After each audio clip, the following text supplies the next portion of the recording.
All right. Hello, everybody, and welcome to Geopolitical Trends, where truth matters. Today is the 30th of December. One more day, and 2024 be over. So that's why I'm glad, guys. We had a community conversation yesterday. It's before the end of the year, and I asked you, remember the question. For those who did not attend, the video is there if you want to look it up or look at it later on. Ask that question. What have you accomplished this year, and what are you looking forward to next year? So those are key questions to ask. And this one has nothing to do with the channel, as you know. It has to do with life in itself. So anyway, very excited to be with you, and I will post my wishes for Happy New Year to the community later on. And at the beginning, I think the first week or second week of January, I'm going to make a major announcements that I need the community to know about. So I just want to give you a heads up. So that's all it's going to be about that.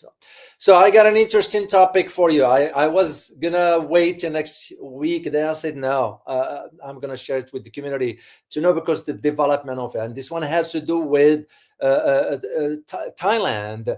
Now, Thailand is gearing up for a full membership within BRICS. Of course, they got an invitation as a partner state. That's usually paving the way for a full membership. It's a major development, and this is why I'm going to be providing you my own analysis about it, geopolitically and economically, that is, but put it within the frame of what this development means for the global economy. Because to those who say, oh, this is nothing, or BRICS amounts to nothing, no, there are major changes given what's taking place within the China policy regarding the South, global South, that is, because there is a question there, what's in it for China? And I'm going to address all this. But first, let me say hi to our community. Everybody here, let me scroll up here, take a look. PK, good to see you. Wow. Heck yeah. As a Thai, I'm going to share it with you here, guys. As a Thai, I'm glad that Thailand will become a BRICS partner state next year. I will look forward to this. Yeah. Interesting. FU, good to see you. Azhar Idris, Taiwan still. Timeline Dunkley from New York City, as always. Willie Holman, as always. Li Yang, good to see you. Sang Tan, good to see you as well. Truth Seeker, as always, good morning to you as well. Juan KC, good to see you. Lucio Delgado, Nope Words. Oh, look at this one here, guys. Look where Nope Works is joining us from. Bangkok. Good to see you, man. So Alice Talokin, as always. Thunderbolt, as always. Kevin James, good to see you, sir. And all right, let's get into our conversation here. I just have one housekeeping item here. Be on the lookout tomorrow at 0700 hours. I decided to release the video tomorrow. As a matter of fact, I'm going to be talking a part of it about it here in this live, but the topic of tomorrow, I want to leave it a surprise for you. The members for the channel, they already saw that one, because I always release the video for them first, which you all know, guys. It's common sense thing to do for members. So anyway, be on the lookout for that on the at 0700 hours my time here. And again, I will do the major announcements, either first or second week of January. So, all right, let me start with the questions. And the questions are as follows. Let me share it with you. All right.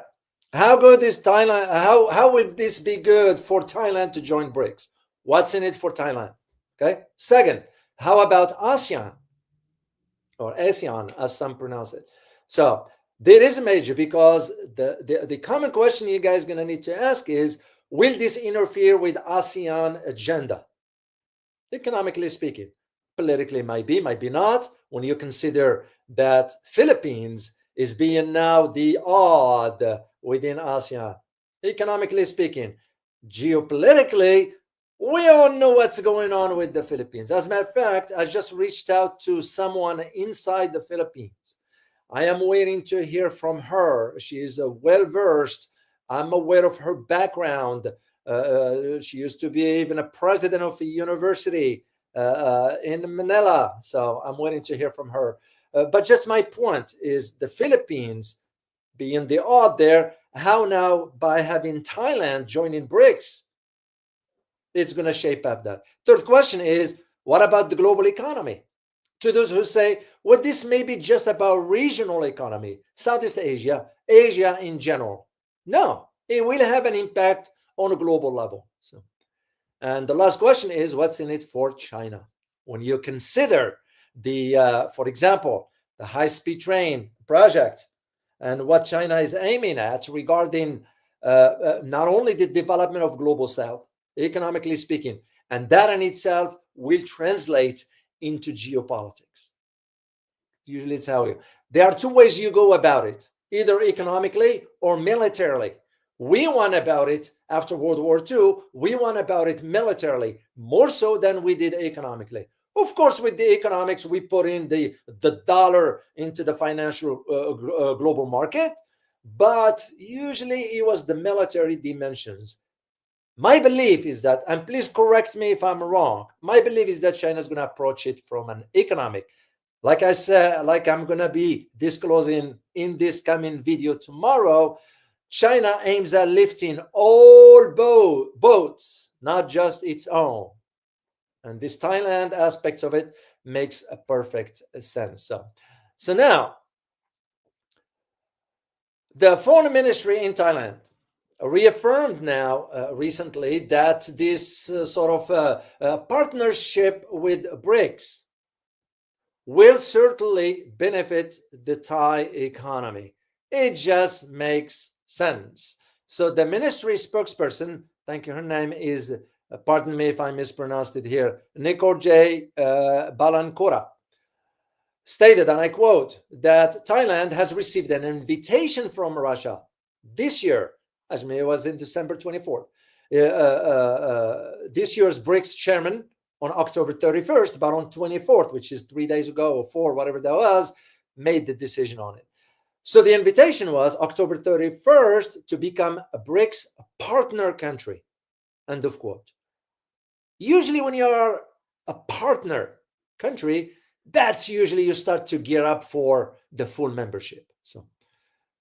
And this is why Thailand responded by submitting a letter to its Russian counterpart on December 24th of this year. Following this happened right after the cabinet meeting in Bangkok regarding these issues, and they all agreed, let's move forward with this. So to me, it just makes perfect sense for Thailand to move forward, economically speaking, because it just makes more sense, that is. Now, before I do this, I'm going to address a little bit of geography today, and a little bit of history. Then we'll get into the analysis about it. So let's start with I'm going to share a map with you. I give a credit, as always, to World Atlas, because that's where I get the map from. Let me share a screen. And of course, the geography of Thailand, it's very, very, very, very, very crucial. Let me make this bigger for you guys to see. There we go.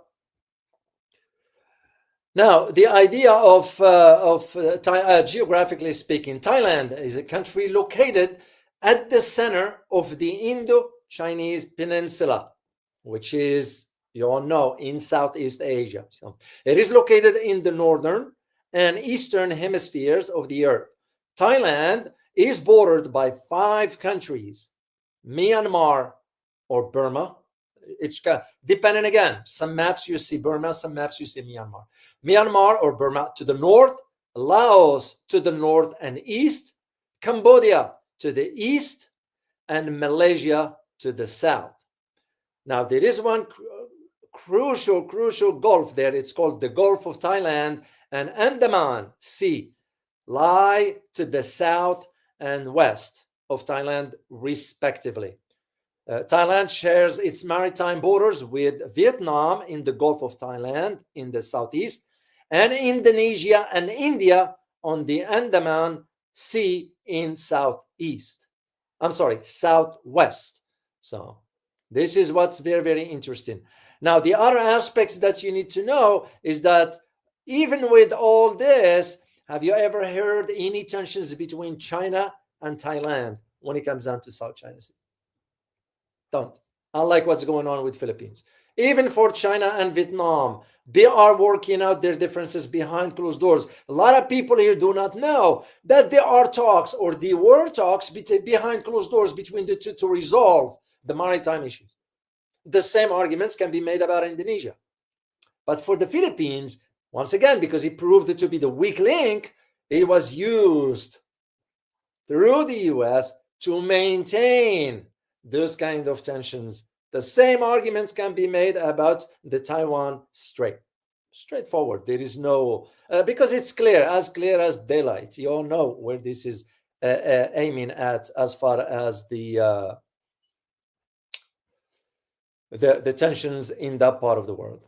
Now, regarding the history, and again, I'm going to just do a brief one here, guys, for you. So for Thailand, which is about, I think, 75 million people. The last time I was there in Bangkok, to my knowledge at that time, was about 69 million people, or even 70. So, but things change anyway. Now, for the history of Taiwan, the history of Thailand, I'm going to go just back about 40 years or so, because I'm not going to dig deeper into this one here. So if you look at the last 40 years, you will notice that Thailand had made some significant progress, literally, when it comes down to both social and economic developments. You know, I was there, even though for a short period. When you go to visit for 3 weeks, 4 weeks, it's not long enough to know, but you can also see the social setting, the economic setting, and that's exactly what I saw in China. I can say the same thing about Thailand, except I was limited in one location in Bangkok at that time. So, and here is the key for the history of the Thailand, because it moved from a low-income society to an upper and middle-class income country. So now, don't get me wrong, do you still have the disparity economically? Because the disparity in wealth, it's sort of visible. So remain. And this one, mainly, it will be between the urban and the rural populations. So half of the population remains in precarious employment, that is. Now, politically speaking, and this is the key that I need you to understand part of this history, Thailand sort of experienced a lot of political turmoil in the last century. So we're talking about almost 10 successful and attempted coups between 1945 and 2014. Yeah, that's why politically speaking, you always have to consider and think about where Thailand is. So as far as political, that is. So now, when you think about also its constitution and the charters that have been implemented since 1923. So, but overall, despite this attempt coups and so forth, Thailand was somehow stable. So in comparison, if you compare it to other Southeast Asian nations, not all of them, of course, some neighbors, Thailand is somehow stable, that is. So, and this why Thailand has always hosted a lot of refugees. So you think about the refugees between 1970 and 1980. From which country were the refugees coming over to Vietnam? There were only to Thailand. There were only two main countries at that time. Think about the time frame, 1970 to 1980. There are only two countries that sent a lot of refugees to Thailand. What are they? Can you type in the chat box what are those two countries? Once again, between 1970, 1980. Just think about history. Let me see what you guys type in here. And again, just to get you involved in the conversation, as always, I say so. Adele, Malcolm, good to see you. Abel. Laos and Cambodia. No, you got the second part right. Sang Tan, you got Vietnam and Cambodia. That is correct, because you all know what happened at that time between 1970 and 1980 with the Vietnam War and so forth. But you're looking at both Cambodia and Vietnam. So And the reason why those two refugees from those two countries found sanctuary in Thailand. So, and since 1984, tens of thousands of refugees from which country? Once again, think about what happened in the early 80s. Let me see once again. Can you type in the country from which another wave of refugees went to Thailand or found sanctuary in Thailand? 1984.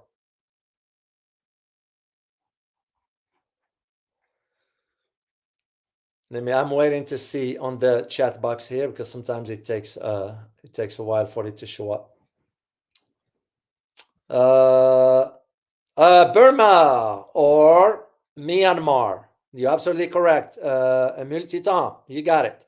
It was Burma or Myanmar. Sangtan, Myanmar. That's correct. That was the Thailand sort of opened its door for refugees from. So now here's the key that I just need you to understand: the rising tensions and instability in Myanmar or Burma, whatever term you want to use, since February 2021.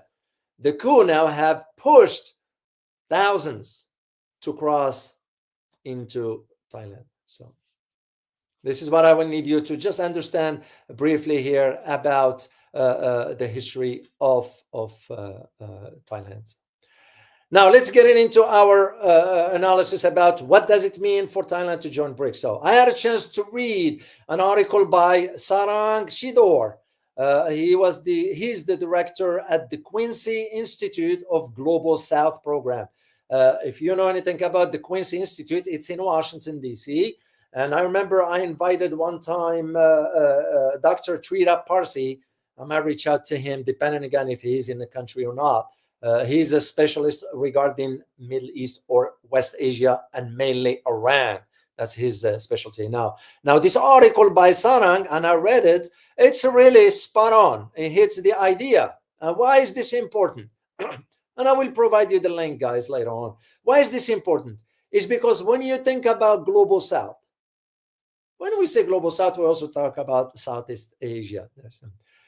Because that was this part of the world that many other analysts, I'm one of those included, that I've always said, when it comes down to BRICS, the mark that BRICS is going to make on the global stage, it's not going to be in Latin America. It's not going to be in Africa. It's not going to be in Europe or whatever. It's going to be in Southeast Asia, the Asia region. That does not mean the participation of Latin America, the participation of Africa will not play a role into this. That's not what I'm saying.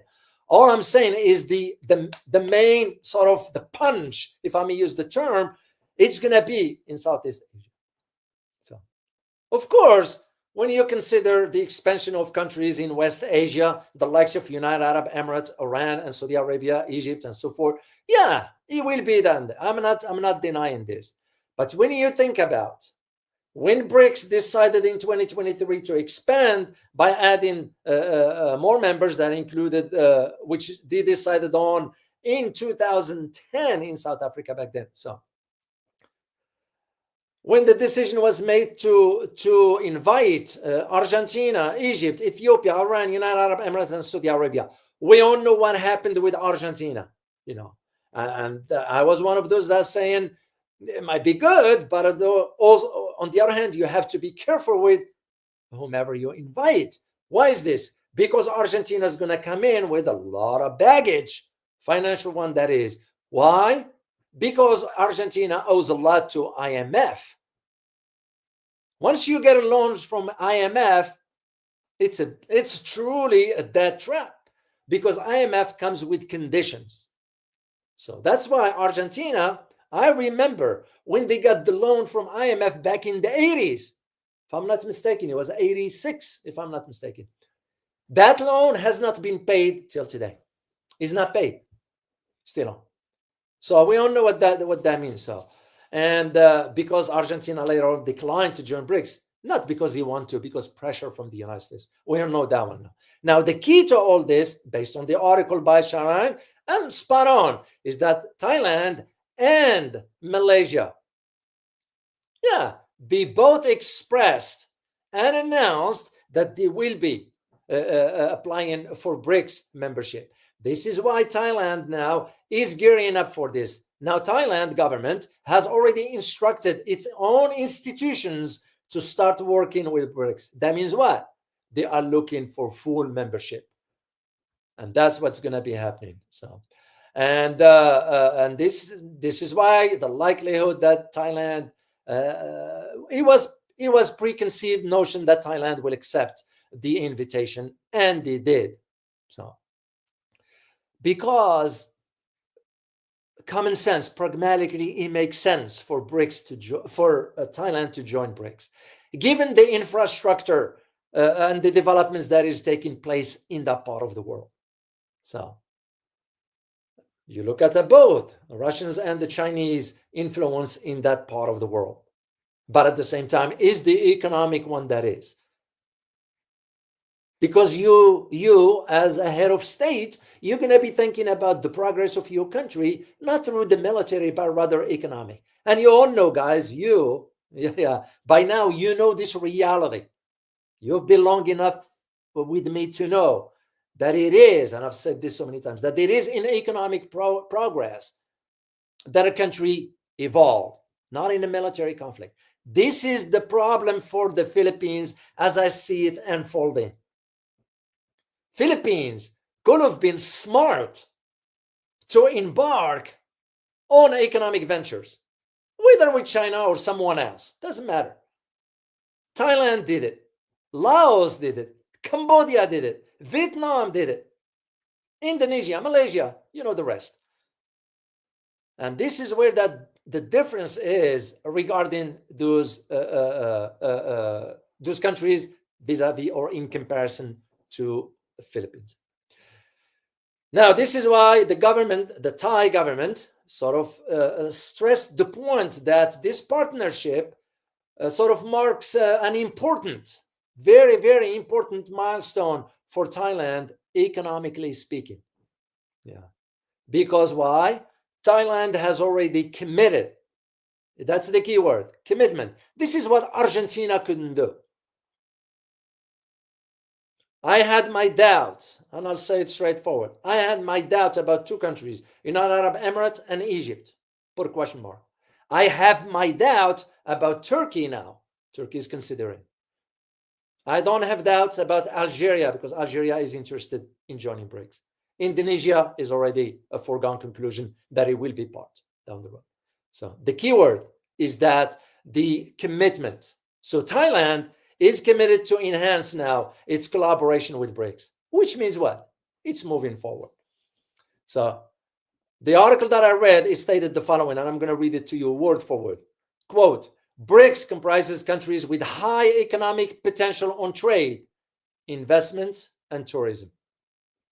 BRICS also plays an important role in promoting collaboration among developing countries for maximum economic benefits, not a military, not a political, economics. Now, of course, within BRICS, I'm going to have to put question mark about India. We all know this one.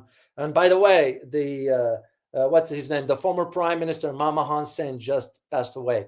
Did you guys know that Manmohan Singh, he is the one credited for saving India from bankruptcy? Single-handedly, because he was a finance minister at that time, 2004, if I'm not mistaken. So anyway, India is always, to me, I put India and Philippines now on the same boat with question marks about their reliability. I'm not pointing fingers. I am stating the facts. So now, this is why Thailand, the government now, is instructing other agencies within the country. Why?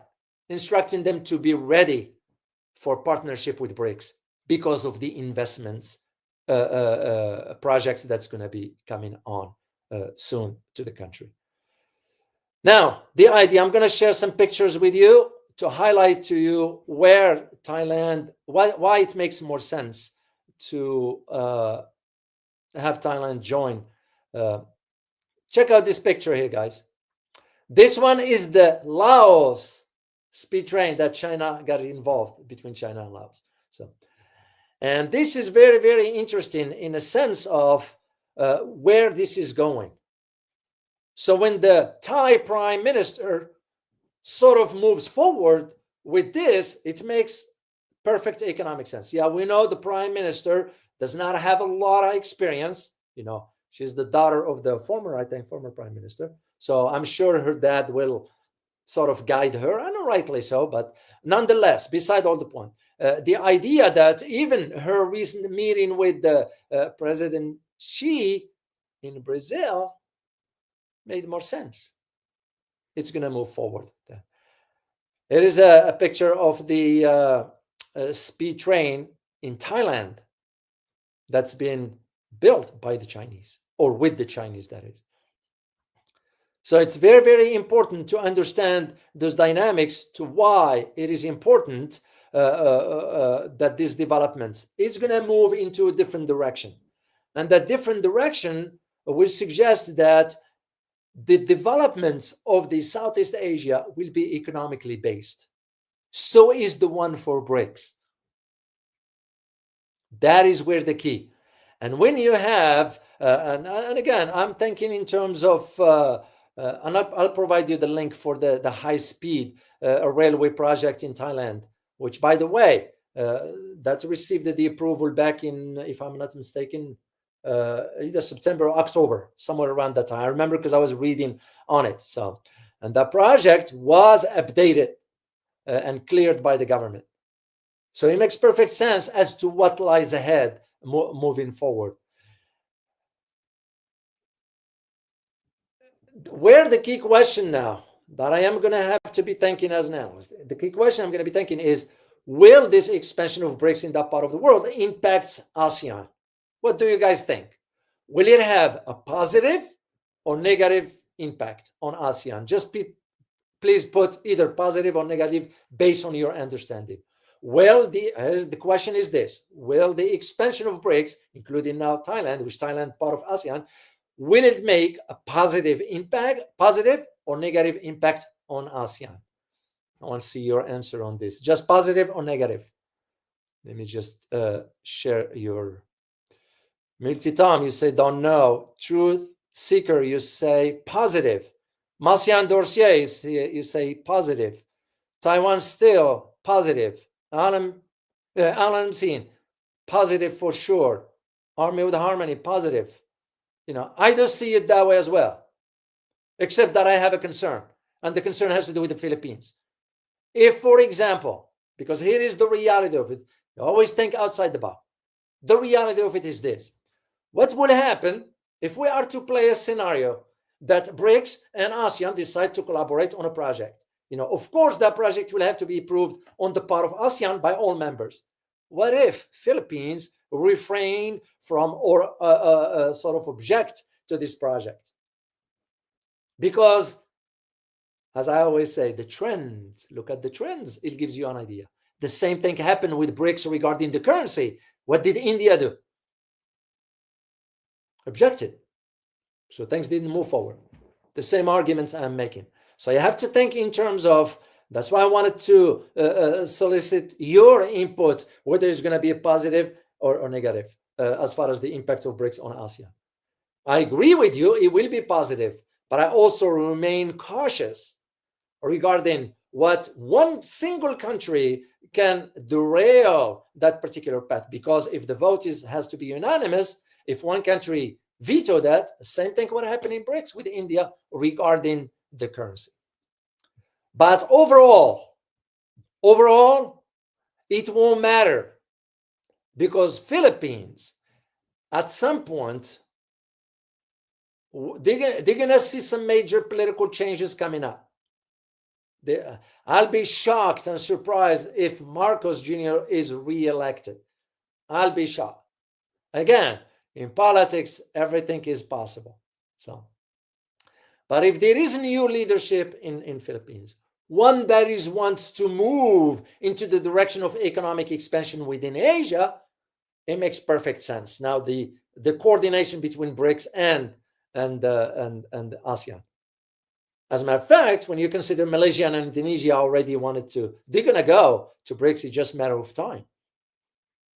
When you look at the projects, like I mentioned, regarding the Laos Philippines, Laos, Vietnam, and Cambodia. All this makes perfect sense for them to go that direction. The question also becomes is how the US is going to react to that expansion, because we are having a hard time establishing partnership with countries, economically speaking. Because with the expansion of BRICS, in coordination with ASEAN, the EU sort of still matters today. I'm not denying that.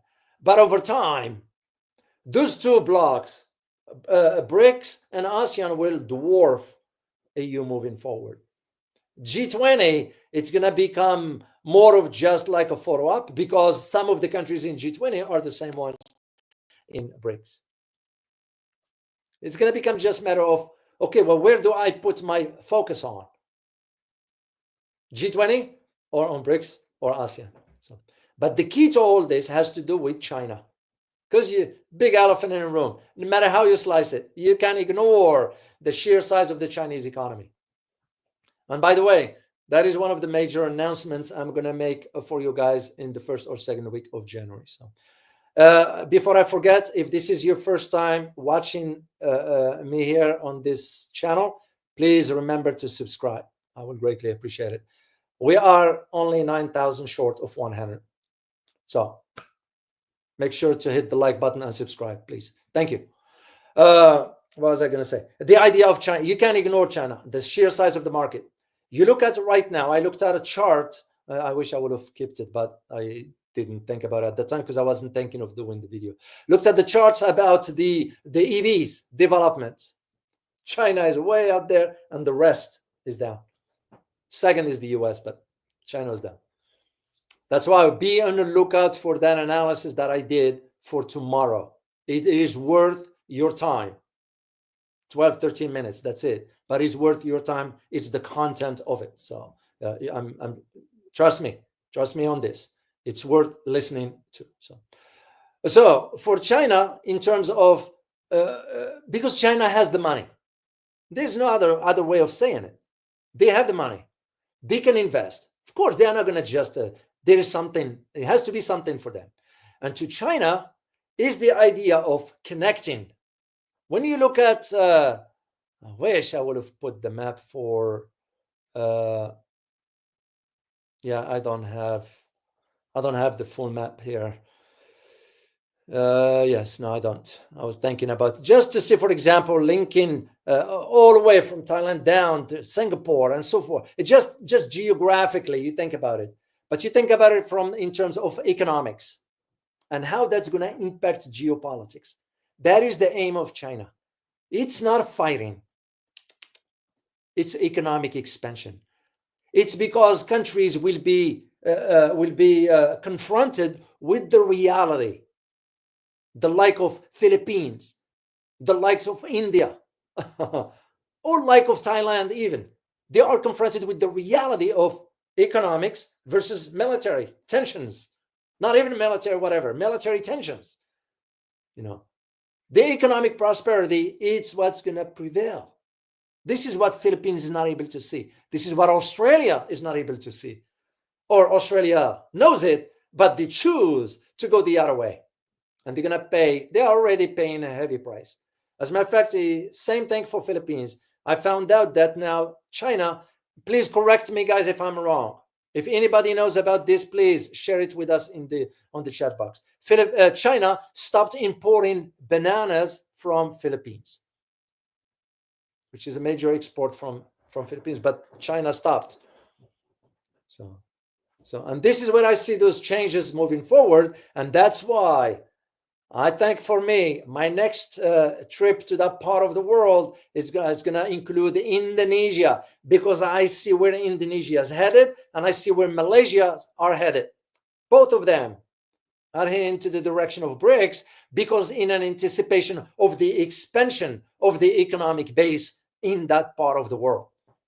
When you see the moment, and you guys know this by now, when you start seeing infrastructure, like the one we are witnessing in Thailand right now, with this type of transportation, Okay, when you are seeing that people can move from locations in no time,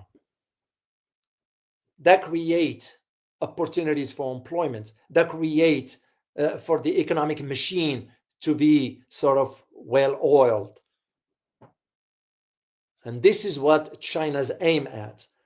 Like I said, to lift all boats, not just its own. So Thailand was strategic. To me, personally, Thailand decision is a strategic move. They are aware and anticipate the changes that's coming up within the next 5-10 years. As a matter of fact, we don't even have to go that far. Mark my word, within the first 6 months of President Trump's presidency, we're going to see where things are headed. And I won't even go that far. I will go for the first 3 months.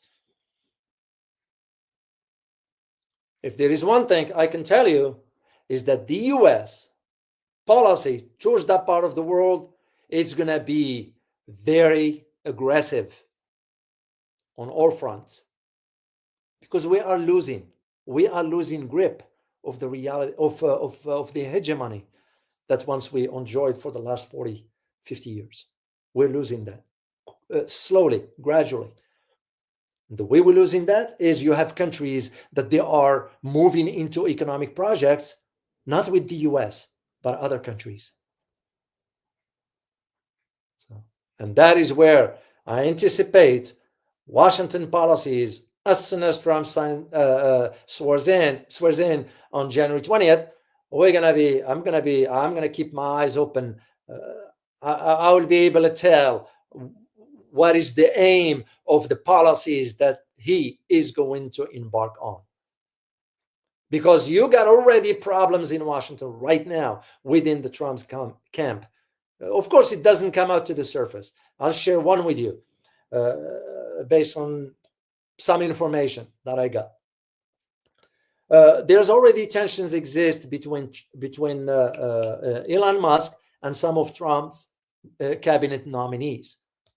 They butt in head. Why is this? Because Elon Musk is very concerned about these tariffs that Trump is talking about regarding China. Why? Because Elon Musk has one of the major plants in Shanghai. Okay, but not only because of that, it's because also the reception that the Chinese EV and the battery industry is receiving in other parts of the world, including Europe,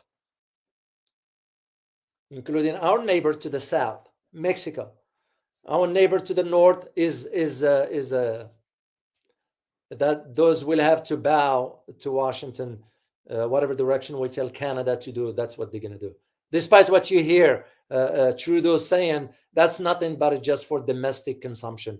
Oh, I am tough. I'm going to stand up to the administration in Washington. It's nonsense. We'll press on him. He will bow. So same thing in Europe. You are noticing in Europe now. Because in Europe, for the case of Germany, there's a foregone conclusion. Olaf Scholz ain't going to be back because the guy is so weak. And I did a video for you guys about that one. Now, even Elon Musk now is supporting the AfD party, which is the far right. But in Europe, you look at the reception that they are now having towards the Chinese EV investments. From Italy to Germany to France, they doing it quietly. Because also those countries saw what China just did with Hungary and Serbia by establishing the manufacturing there. They're going to build those up. Poland, I believe, is next. Poland is depending on where the wind blows. That's how they're going to go with it. And this is my point, guys, just to emphasize this. The idea of Thailand decision regarding BRICS is a strategic one. And country is going to take notice. But to some, the likes of Philippines, is too late. They still can reverse course, but I believe it's too late. Marcos is too weak. He doesn't have the strength to say no. So that's to me how I read the decision by Thailand to accept the invitation of BRICS as a partner state for now, but paving the way for the full membership moving forward. So I am hoping to visit once again Thailand just to see what it is. It's been a while since I've been in Bangkok, but again, it was business, it was work, wasn't tourism for me. And all the countries that I've been in, I would say half of them was work related back in the day. So, but the upcoming trip that's gonna be for, it's like what I did in China. It's fact finding. So, and as I said, I will announce. I will have a major announcements later on as we move forward.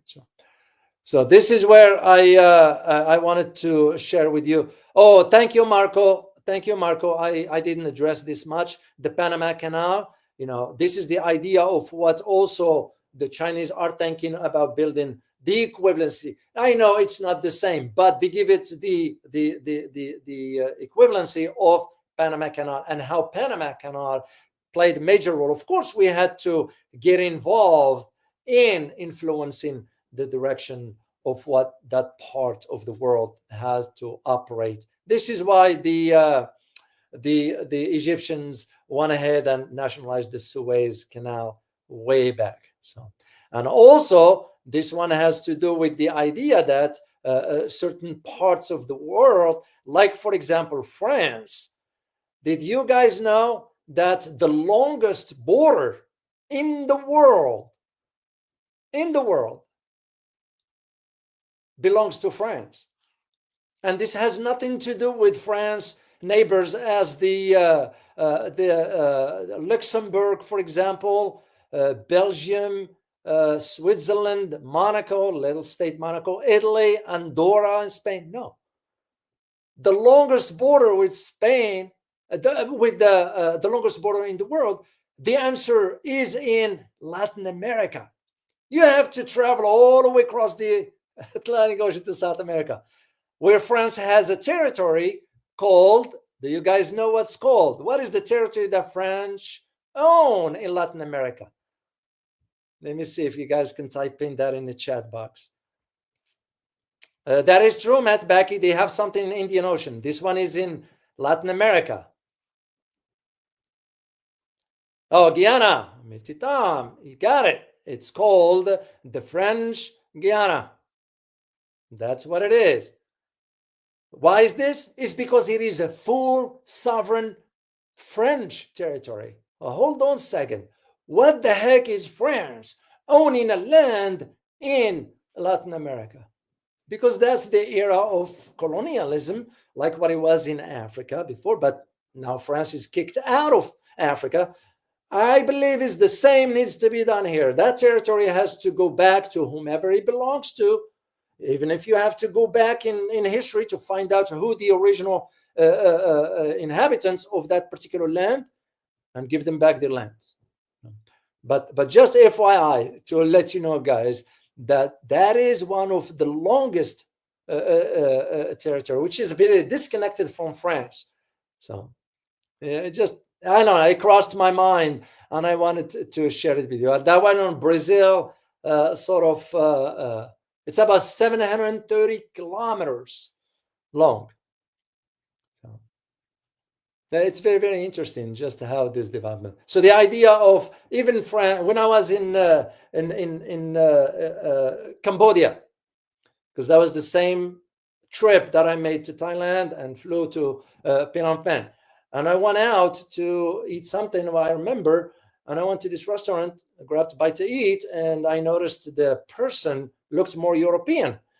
And I asked politely, excuse me, where are you from? And said, yeah, I'm from France. So I started speaking French. Of course, you were shocked that I was speaking French. And I said, how come you all the way from France here? She said, yeah, I've been here. And of course, if you know the history of what took place in Cambodia, it will make more sense to you. I mean, she was nice, polite, and all that stuff. I have no judgments whatsoever. But just to highlight to you that even in certain parts of the world, you still have the presence of the colonials the British.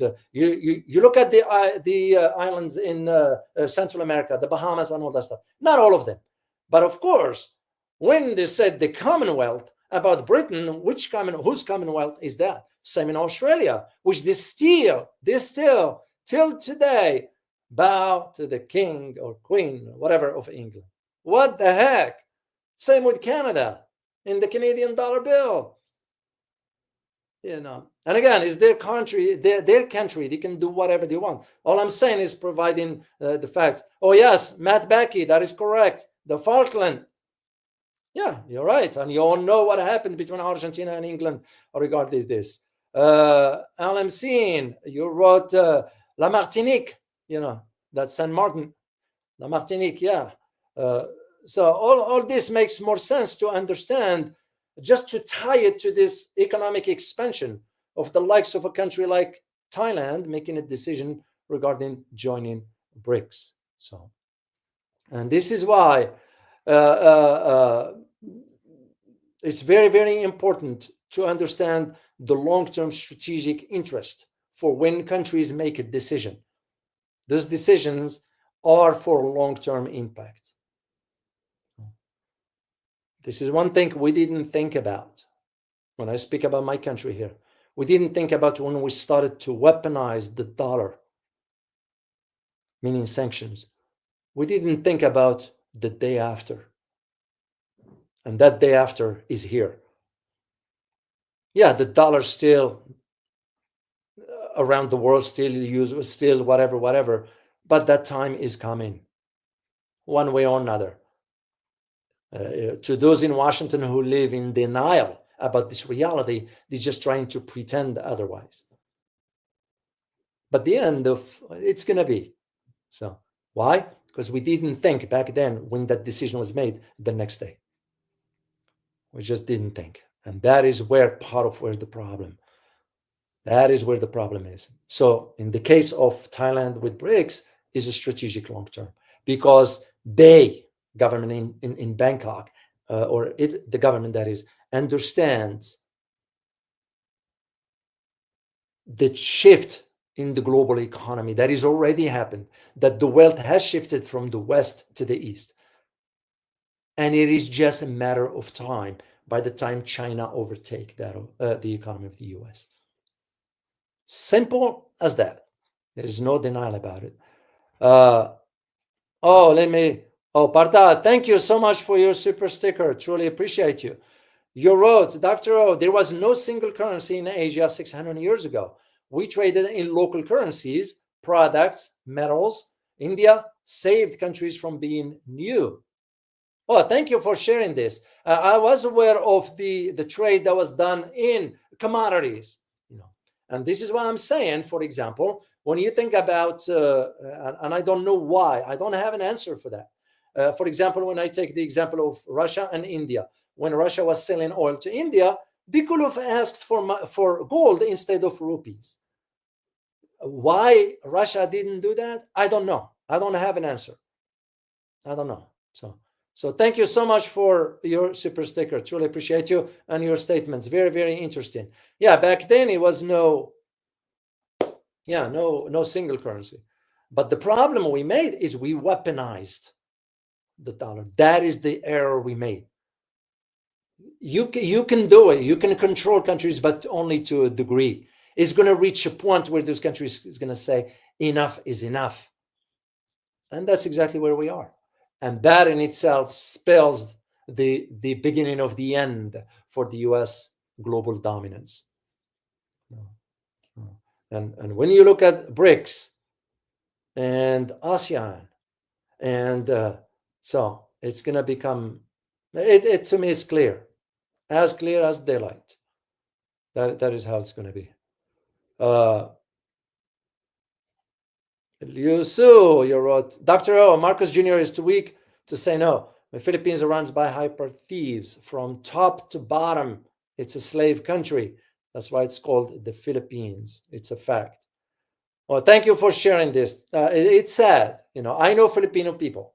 I have a good friend of mine that's like a brother to me. originally from Philippines, ancestors from the Philippines, and so forth. Wonderful human being. We'll take the shirt out of his back and give it to him. And he's a dentist, a highly skilled guy. So John. So yeah, it's sad to see because Filipino people, like every other people around the world, they deserve better. So here you are in a location or in a region that is emerging economically, and you don't want to be part of that. You don't want to sort of benefit your people from it because you, the leader of that country, worrying about your asset being frozen in the US. Well, if that was your intent, why don't you just go and deal with the American government separately from being a president and let someone else who can serve the country better? That's to me what a leader does. A leader doesn't think about him or herself. A leader thinks about his or her people first. There's still good people out there. I have not lost faith in people. I have not lost faith in people. So it's there are still some good people, and I hope it works out. That's just oh, Hanging G, good to see you as always. You wrote Canada, Australia, New Zealand, Gibraltar. King Charles III is the king of these countries.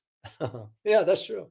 So they just I don't know why they will not do that, but that just there. I don't know why. I don't know why. So Matt Becky, Dr. O, keeping in mind last time Trump received a royalty reception from Modi in his visit to India, would India try backstabbing BRICS again in Trump era? Very interesting. Well, yeah, because the reason why Trump did that, and also why he received that receptions, is because they wants to support of the Indian community in the US for votes and all that stuff. There are some very influential, well-to-do, financially Indian individuals. They are Americans, of ancestry from India. They live in the US. Yeah, they do have an influence, especially in my state, in Houston. Just go to Houston. There's a lot of Indian community there. So, but yeah, India is, I am hoping one day to figure out if I can make it to the border with China. Yeah, don't be surprised, guys.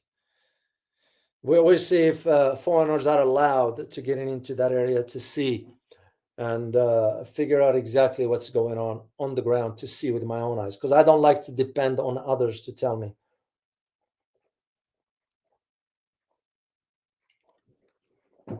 So we shall see. That's what I'm saying. It will be interesting to see once Trump inaugurates in January 20th, what the first month or two, I will be able, at least for me, to get a feel of what kind of policies he's going to embark on regarding Asia, Southeast Asia, and so forth. So anyway, guys, I am going to sign off here. I am glad you were able to join me here. As always, it is nice to have you here. We share knowledge. To those who missed my conversation yesterday with Dr. Stewart, you can go and check it out.